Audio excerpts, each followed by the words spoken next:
University.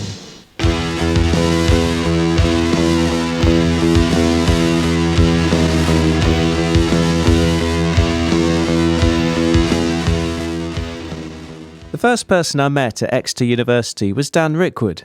Dan is from Colchester, and he and I recognised each other from a sixth form summer school we'd attended, with Patrick Bell, in the picturesque Essex village of Thaxted.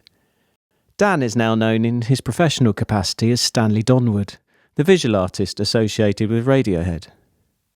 Another person on the English and Art course with us was Tom Yorke, future singer of Radiohead.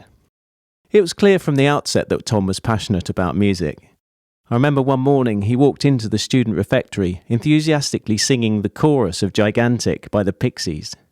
Fellow Combined Honours student Rachel Owen had just introduced him to the seminal American band that would help him define the loud, quiet dynamic of the early Radiohead sound.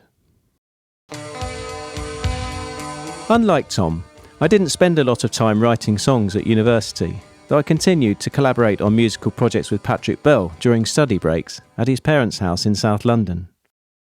However, on one occasion during our first year at Exeter, I took my guitar to Hope Hall of Residence and met up with Tom for a jam, which is where we improvised a song that became Exminster Grind. Guitars in hand, we started off in the key of E major. I slowed the tempo down and began detuning and retuning my low E string by a semitone throughout the song, creating a disorientating psychedelic effect. This impulse was probably influenced by a band I was listening to at the time called Loop, which experimented with a similar kind of droning sound. Unsurprisingly, Tom took the vocal lead during our jam, and when I dropped the E string down a full tone to take us into the chorus, he improvised the line, "Baby Let's Grind," over the top of it. This impulse may have been influenced by Prince's song, Darling Nikki, as Prince was hugely influential at the time, and the uni band Tom was in, Headless Chickens, occasionally played a cover of Prince's hit, Raspberry Beret. On the demo I subsequently made with Patrick, I changed Baby Let's Grind to Exminster Grind, as I was making a student film about a derelict mental asylum located on the outskirts of Exeter, called Exminster Hospital. We tried to emulate Loop's sound with a drum machine, 2 guitars and an effects box. Patrick adapted Tom's wordless vocal melody for viola, playing it over the distorted guitars in the song's verses.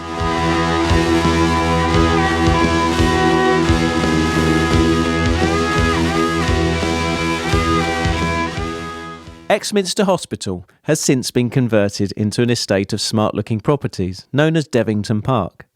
Back then I didn't realise that Tom had worked as an orderly in a mental hospital during his gap year before starting at Exeter, an experience he later recounted in an interview with the Times newspaper. I was exposed to a lot of new music as a student. It was the Manchester era, but there was also the Washington DC hardcore scene, guitar bands like Butthole Surfers and Mudhoney, and the emerging rave scene of electronic dance music. This eclectic mix was brought together at my favourite Exeter nightclub, Fish Tank, which was run by students, including Simon Shackleton, who was in Headless Chickens with Tom Yorke.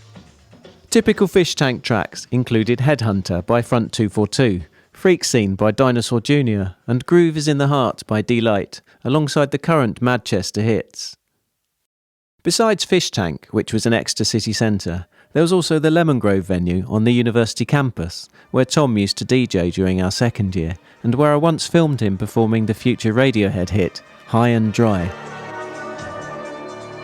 After graduation, I stayed in Exeter for a few months in an old timber frame house above a record shop that belonged to a university friend called John. Though I wasn't massively into the rave scene that John was into, I grew to love some of the hypnotic dance music he used to play at home. I made plans to make a documentary film about the burgeoning rave scene with another university friend called Andrew Graham Brown, but my personal life was in turmoil after a relationship breakup, and I felt the need to get out of Exeter and catch up with an old friend of mine in Bristol, Patrick Bell.